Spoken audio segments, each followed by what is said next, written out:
unsa gyud ang mahitabo dinhi sa yuta. So kita karon nga nakaibalo na niini, di na gyud ta mo kumpiyansa. Kung asa ta karon nagbarog diha sa kaluwasan, sa adlaw sa kaluwasan, panikamuti mga kailangan ng igsunan nga magpabilin ta diha sa kamot sa Dios ang Ginoong magapanalangin kanatong tanan ug maayong adlaw ipapawalay ka.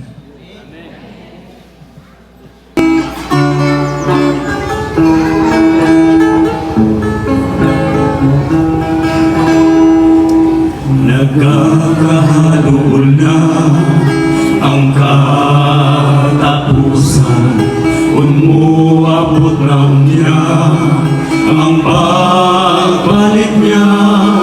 Pailhon na sa Diyos ang katawhan,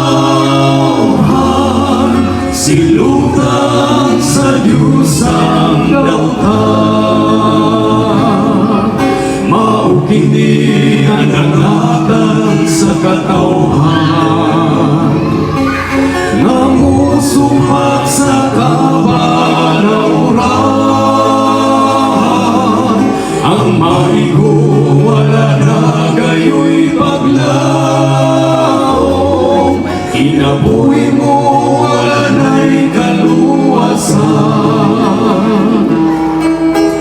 Ngunit kakabaho imong maangkon ang dagat ug tinubdan, mahimo nga dugo ang kainit sa adlaw makasunog sa tao. May kanit-ngit mo tabon sa kalibutan, maupini ang dangatan sa katawhan, namusubak sa kabalauran. Ang maigo wala na gayo'y paglaom,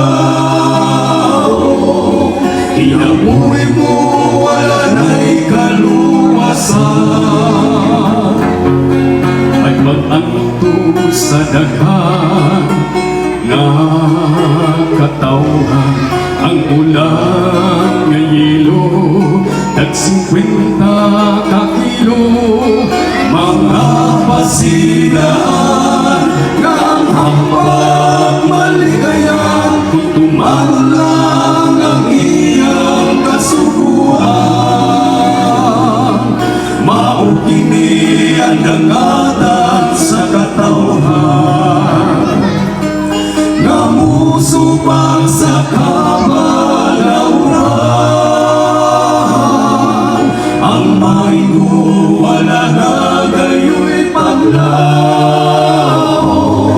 kinabuhi mo wala na'y kaluwasan. Maukini ang dangatan sa katawhan, namusubak sa kabalauran.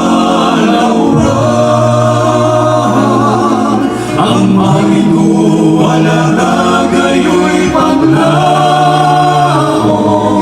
kinabuhi mo wala na'y kaluwasan. Kinabuhi mo wala na'y kaluwasan.